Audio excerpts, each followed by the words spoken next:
खुलुमबाय गोजोन फुंबिलिनि गासिबो बड'लेण्ड बुब्लिनि अनसायगिरिफोरखौ बरायग्रोबाय। दिनै 27 मार्च समबारनि फान्जामुथिखौ फरायथिनो लादों किलिखां ब्रह्मआ। फान्जामुथिनि गिबियाव दं मेष राशि। हरखाब रांनि आंखालाव गोग्लैगोन। नखरनि रां जोबलांनायखौ मिथिस्लाबनाय नङा। नखरनि आंखालखौ लानानै दुखु जागोन। बृष राशि। बादायलायनायाव जै जागोन। देरहासारनायखौ लानानै गोसोआव हाजासे रंजागोन। मोजाङै समखौ बारहोहरगोन। मिथुन राशि। सांग्रां जा। नखरनि बेसेन गोसा मुवाफोरा हरखाब गोमानायनि मिजिं दं।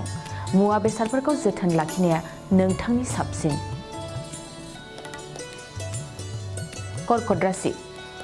गोसोआव हाजासे रंजानाय लागोन। थांखि जाफुंसारनो हागौ। दिनैनि सानाव नोंथाङा लोगोफोरजों रंजा बाजा खालामगोन। सिंह राशि।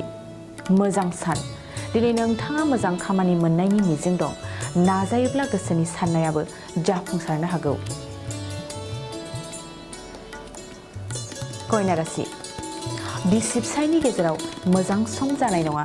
नखरनि बबेबा जेंनाखौ लानानै बिसि फिसायनि गेजेराव नांलायनाय जागोन। तुला राशि। गोसोआव हरखाब गिनाय जागोन। गिनाय मेवनायजों जेबो खामानि मावनो हानाय नङा। गावनि देहाखौ लानानै जिंगासिगोन। वृश्चिक राशि।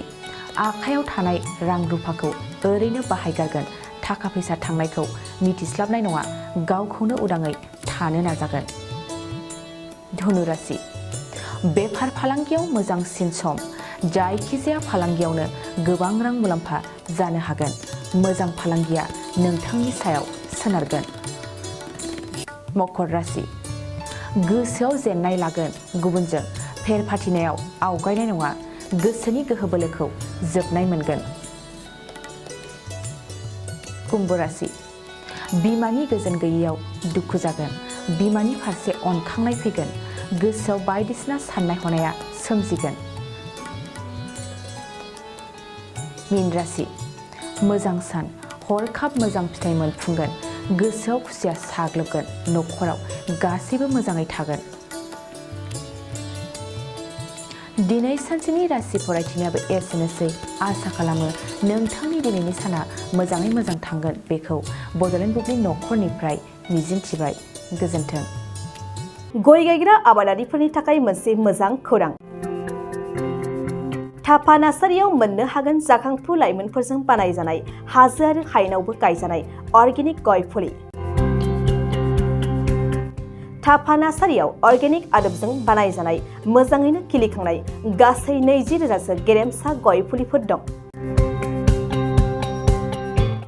बारा नङा, फांसेयाव 60 रां होनानैनो नोंथांमोना गय फुलिखौ बायना लांनो हागोन। बुरजा लाङोब्ला खमायनायनि सुबिदाबो मोननो हागोन। थाफा नार्सारिनि गुबै थङा क'क्राझार सहरनि सानजा फारसे थानाय बावखुंग्रि हाजोजों नांजाबनाय हरिनागुरि गामि हाथाइनि साखाथियाव। बे अर्गेनिक गय फुलिफोरखौ लांफैनोब्ला नोंथाङा 8011837272 नङाब्ला 9707460226 जानबुं अनजिमायाव थोंजोङै जगाजग खालामहरनो हागोन।